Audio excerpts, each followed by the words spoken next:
nombre del Padre, del Hijo y del Espíritu Santo. Amén. Queridos hermanos, Dios no quiere la muerte del pecador, sino que se convierta y viva. Dios es nuestro Padre, Dios es nuestro Creador, no quiere nuestra perdición, no quiere nuestra muerte, quiere nuestra salvación. Pero nos dio un don maravilloso, mal utilizado es peligroso, el don de la libertad. Y por la libertad, por desgracia, el pecado entra en el mundo y con el pecado el demonio adquiere poder.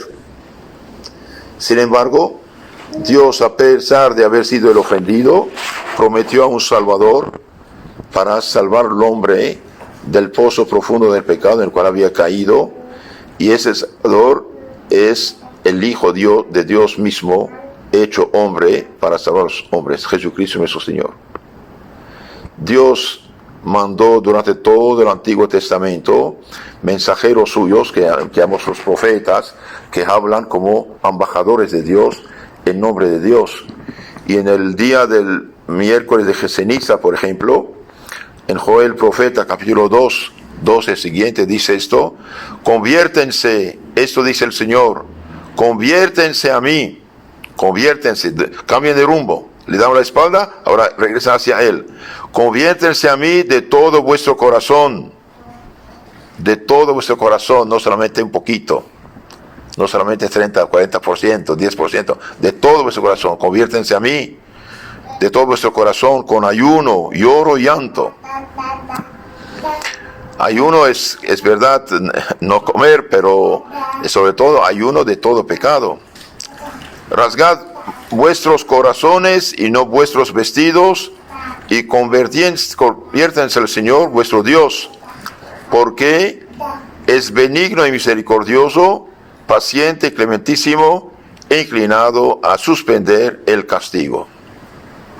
Dios es misericordioso, bondadoso, paciente, clemente, inclinado a suspender el castigo si hay este regreso a Dios nuestro Señor. Y durante todos los tiempos, Dios, sea, como dije, mediante los santos profetas, sea mediante la Iglesia, que es cuerpo de Cristo místico, Cristo continuado, mediante sus obispos sacerdotes, predica la conversión, el arrepentimiento. Y el primer deber del profeta y del sacerdote es transmitir integralmente y honestamente el mensaje del Señor. En un lugar dice Dios: si yo digo que el que hace tal cosa y peca y se condena y para el infierno, si el sacerdote no lo dice al pueblo, el pueblo va a pecar y perderse, pero yo pediré cuenta al sacerdote de no haber sido mensajero fiel. Pero si el sacerdote dice la verdad al pueblo, el pueblo escucha que bueno, se salvará, tendrá bendición, protección, paz y concordia, tranquilidad, y si no hace caso se perderá, pero ya por su culpa. Entonces es deber de los sacerdotes decir la verdad a la gente. También es deber de los sacerdotes ofrecer sacrificios, penitencias, oraciones para el pueblo. De hecho, en este mismo capítulo 2 de Joel, el profeta, dice: entre el vestíbulo y el altar llorarán los sacerdotes, ministros, servidores del Señor. Llorarán los sacerdotes, ministros del Señor, y dirán: perdona, Señor, perdona a tu pueblo, y no abandones tu heredad al oprobio, entregándolos al dominio de las naciones paganas. Entonces es deber del sacerdote de enseñar el camino de la salvación al pueblo, y también de abrir la llave de la salvación, porque nosotros, cristianos, discípulos del Mesías Cristo, tenemos algo más que los del Antiguo Testamento. El Antiguo Testamento sí tenían sacramentales, sí tenían los sacrificios animales, sí tenían sacerdocio de Aarón, pero nosotros tenemos algo más. Tenemos el sacerdocio de Jesucristo, Dios hecho hombre.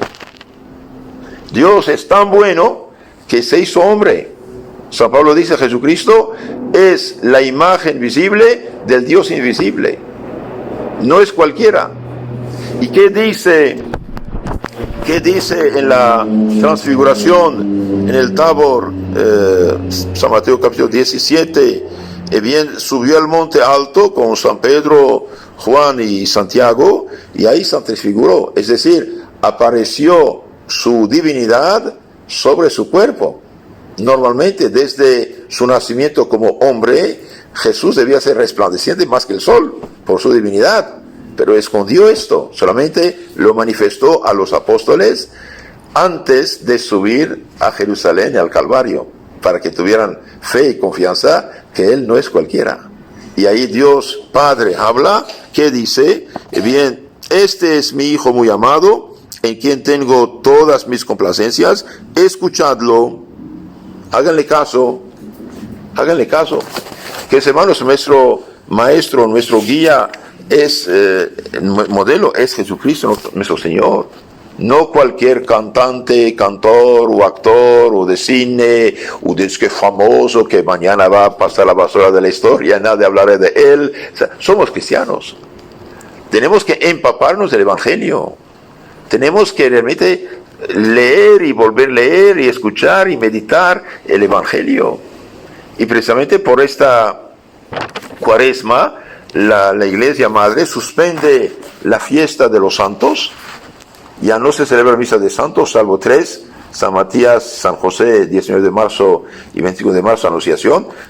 Para cada día de la Cuaresma hay oraciones, hay lecturas especiales que hablan de Cristo, de la pasión de Cristo, de la conversión, del arrepentimiento, del perdón, de la limosna, de la oración, de la mejoría espiritual. Entonces, los que tienen el misal grande, les aconsejo durante esta Cuaresma que esto sea su meditación, su lectura preferida, su diversión, su entretenimiento, podemos decir. Ayunen por completo de las redes sociales, salvo lo indispensable.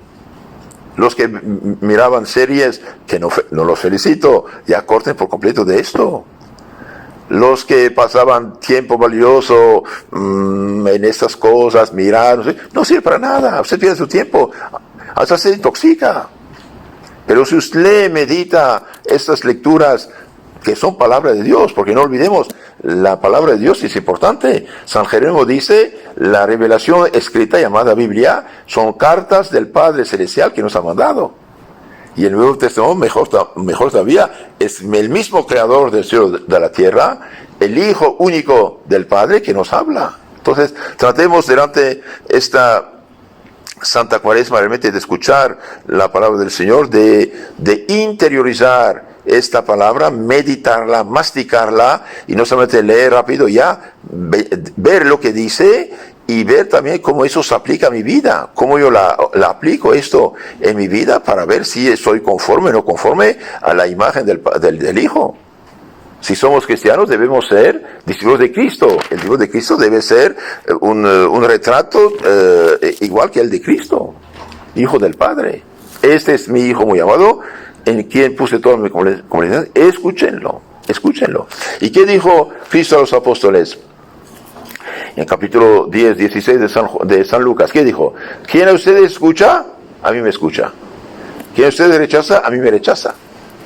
Los apóstoles, San Pedro, San Pablo, San Juan, San Mateo, San Marcos, todos los apóstoles, sus discípulos inmediatos y sus sucesores, los ministros del Señor, los sacerdotes, los obispos, que tenemos la obligación de decir la palabra de Dios al pueblo y no seguir la corriente. Cuando los sacerdotes sigan la corriente del mundo que da la espalda a Dios, es una catástrofe. Y eso es lo que llamamos un castigo de Dios. Son tan rebeldes y tan ingratos y tan no cumplidores, y bien Dios les quita la luz, se hacen locos, se hacen ciegos. Y si un ciego guía a otro ciego, ¿qué pasa? Pero eso caen en un pozo los dos, se rompen la columna. Es gravísimo esto. Los sacerdotes, los apóstoles, que son los enviados del Señor, porque apóstolos en griego viene del verbo apostelo, enviar, mandar, en delegación, como representante suyo. Los apóstoles y sus lugartenientes, que son los obispos y los sacerdotes, bien tienen la obligación de decir la palabra de Dios íntegra, completa, al pueblo para que se salve. ¿Y qué nos dice Por ejemplo, mediante San Pablo. ¿Qué nos dice nuestro Padre Celestial?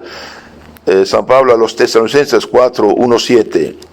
Os rogamos, exhortamos en nuestro Señor Jesucristo, en nombre, por la voluntad de Cristo, dice, os exhortamos, os rogamos, que así como habéis aprendido de nosotros, de qué manera habéis de portaros y agradar a Dios, así también sigáis para ir adelantando. Aquí San Pablo habla a gente que lo escuchó, a quien él predicó el Evangelio, evangelizó. Entonces ellos conocen la doctrina. En nuestra doctrina cristiana sintetizada está en el catecismo. De ahí la importancia de también leer y volver a leer y meditar el catecismo para ver las cosas claras, porque hay una confusión total actualmente. Os rogamos y exhortamos por la autoridad de Cristo. ¿Cómo habéis aprendido? Así sigan adelante, ir adelantando, porque ya sabéis qué preceptos, qué mandamientos os he dado en nombre de nuestro Jesucristo. Esta es la voluntad de Dios. ¿Cuál es la voluntad de Dios? Su santificación. ¿Y qué es santificación? Santificación son dos cosas: lejanía, pureza de alma, lejanía del pecado, y cercanía a Dios nuestro Señor. Toda persona que peca, bien se mancha y se aleja de Dios. La santificación es pureza, es ausencia de pecado y cercanía a Dios nuestro Señor. Esta es la voluntad de Dios, su santificación. Y después se explicita lo que no es santificación, lo que es degradación. Bien, si la voluntad de Dios es nuestra santificación, ausencia de pecado, pureza de corazón, de alma, caminar hacia Dios, bien, el pecado es dar espalda a Dios, es mancha, es degradación. Entonces San Pablo sigue diciendo, esta es la voluntad de Dios, a saber, vuestra santificación, que os abstengáis de la fornicación, y que sepa cada uno de vosotros que su propio cuerpo es un vaso de santificación y de honor, que no debe entregar a sus pasiones como hacen los paganos, los gentiles, que no conocen a Dios. Que hermanos, para los paganos, por ejemplo, la fornicación, las relaciones íntimas, no era pecado para ellos. Pensaban que era pecado, pero eran tan degradados que le pecaban sin ningún problema.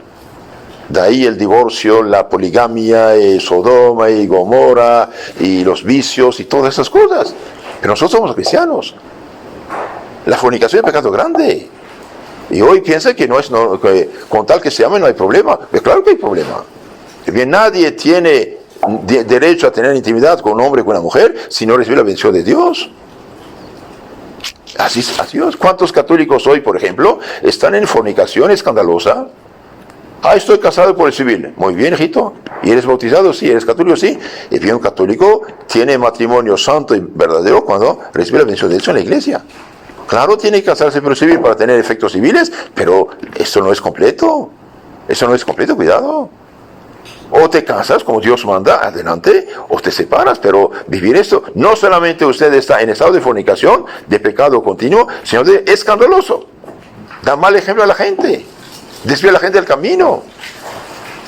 Un día ayudé a un señor ya mayor, lo casé, lo formé, y dije, hombre, ¿por qué quedaste tantos años en esta miseria sin casar por la iglesia?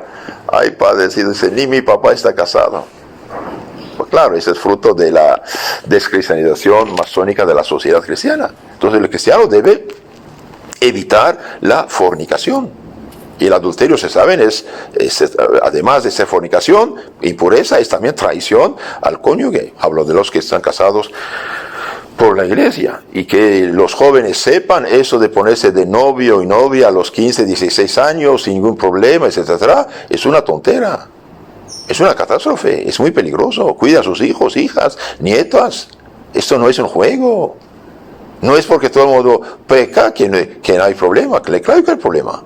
Comían y bebían y fornicaban y mataban y etcétera, y hasta que vino el diluvio y ya todos murieron. Cuidado que es, hermanos. Escuchaba un general francés especialista en las armas atómicas. Dice, es horrible, dice. Es horrible. Nosotros de los generales hemos presenciado experimentos atómicos a kilómetros lejos. Dice, es horrible. La gente no puede imaginar. Y San Pedro habla de la purificación del mundo por el fuego. ¿Cuál fuego? Volcanes, armas atómicas, nucleares, ¿o qué? No sé. Pero hoy hay muchos pecados. No solamente entre los paganos que no conocen a Dios, pero entre los cristianos. Entre los que dicen católicos, entre los que dicen muy de iglesia, cuidado hijitos, cuídense de la fornicación. Esta es la voluntad de Dios, su santificación. Su santificación. Y desde abstenerse de la fornicación. Que cada uno sepa guardar su propio cuerpo como vaso de santificación, de honor, que debe entregar y no debe entregar a las pasiones bajas. Por eso de quedar novios durante años y años y años es muy peligroso, es súper peligroso. Si usted no está decidido a fundar una familia en los 6 meses, estás listo a fundar una familia, ¿para qué te pones en ese problema? ¿Qué espera de una muchacha que va durante 7, 8 y 10 años ser novia? ¿Qué novia? Y yo le aseguro, a los meses usted ha caído bajo como un pagano. Y esto es lo que los papás permiten que sus hijas e hijos vayan de vacaciones, vayan fuera del país, solos, usted los expone. Cuidado. ¿De todos vamos a casarnos? No, señor. Mientras no seas casado no tiene ningún derecho. Cuídense. Digo esas cosas que los hermanos, es deber mío. Si no lo digo, Dios pedirá cuenta a mí también. Y no quiero condenarme, quiero alertarlos.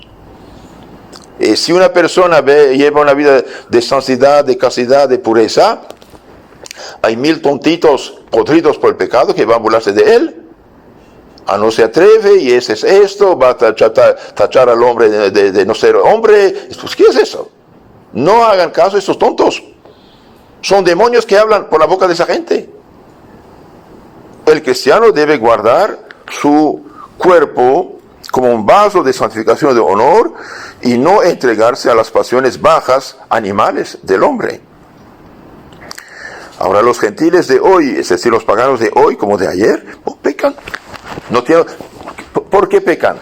Y porque no saben que son viajeros a la eternidad, no saben que ir a Dios, no saben que este mundo se termina para este cuerpo, pero el alma no muere, no saben. Entonces quieren ser felices. Sí, hijito, pero felicidad fuera de Dios, olvídalo. Esto no existe, no puede existir y nunca existió. Por eso nunca hubo tantos suicidios como ahora. Nunca. La felicidad viene de Dios. Como un cuerpo. Un cuerpo está enfermo ¿cuándo? Es cuando algo no funciona en el organismo. Está enfermo. Lo mismo, el pecado es una enfermedad. ¿Usted piensa que pecado y felicidad van a coexistir? Imposible. Por eso que hermanos, pongamos primero Dios en nuestra vida y seguimos la ley de Dios. Después San Pablo da unos órdenes, preceptos más. Dice que nadie oprima a su hermano ni engañe a su hermano, porque el Señor es vengador de todas esas cosas, como ya antes lo hemos dicho y protestado. Engaño, fraude, usura, mentira, injusticias, hoy es algo común, por desgracia. En la medida que la gente se paganiza, ya no respeta la ley de Dios y por lo tanto se hace injusta, aunque promulgan muchos derechos humanos y estas leyes, etcétera, bien no funciona. ¿Por qué? Porque cuando no hay el freno religioso, no funciona. Pueden gargarizarse, decir bonitas eslóganes de ese tipo, pero no sirve. Que nadie engañe a su hermano ni lo oprima, porque no nos llamó Dios a la inmundicia, al pecado, sino a la santidad en Jesucristo nuestro Señor. Entonces, queridos hermanos, cuidado, es tiempo de Cuaresma, tiempo de penitencia, tiempo de arrepentimiento, tiempo de llorar nuestros pecados, tiempo de abstenernos de todo lo que es pecado. Ayunar es bueno, ayunen, aunque no sea obligatorio, salvo el Viernes Santo y miércoles de ceniza, el ayuno con una sola comida fuerte al día y algo ligero mañana y noche, y abstinencia de carne los viernes. Carne también es pollo, ¿no? Pero este ayuno antes era 40 días completos, pero ahora ya esto ya no es obligatorio debido a que muchos no ayunan, por eso la iglesia ya no lo dejó obligatorio, pero la penitencia es de precepto divino. Si no hacen penitencia, todos perecerán. Entonces, que hacen penitencia de nuestros pecados pasados, para tener menos purgatorio, tenemos que sobre todo abstenernos del pecado. San Bernardo dice, usted ayuna, qué bueno, pero ayune también en lo espiritual. Que tus ojos ayunen de las curiosidades indecentes. Que tu oído ayune de los chismes, críticas, calumnias. Que tus manos ayunen de la pereza. Que tu cuerpo ayune de todo lo que es ilícito. Si no hacemos esos ayunos, estamos en la ilusión. Entonces pidamos perdón al Señor, pidamos misericordia del Señor y tratemos de seguir a Cristo nuestro Señor. Por eso les aconsejo, además de leer en el misal las lecturas de la Cuaresma, que son realmente fabulosas, maravillosas, también los que tienen el libro del Padre Luis de la Palma, La Pasión de Jesucristo nuestro Señor, léanlo, ténganlo, solamente analiza a fondo el Jueves Santo, Viernes Santo, pero es una maravilla, analiza todo lo que dice el Evangelio, las profecías, los salmos acerca de nuestro Señor Jesucristo. Y los que miraban series, pasaban horas y horas en las redes sociales, ayunen de todo eso, queridos hermanos, ayunen de todo esto. Los que eran flojos, ahora que como eléctricos, que se pongan a trabajar y cumplir puntualmente sus deberes. Los que llegan siempre tarde a sus citas, a su trabajo, sean más que puntuales. Los que no sé, cada quien tiene sus problemas. Hagamos un examen de conciencia. ¿Cuál es mi problema? ¿Cuál es el pecado que más a menudo cometo? Y luchar contra este pecado, esta falta, este defecto dominante, para poder avanzar en el camino del Señor. Si eso hacemos una buena cuaresma. Si no, como a todas las demás cuaresmas, va a pasar y no hemos ganado nada.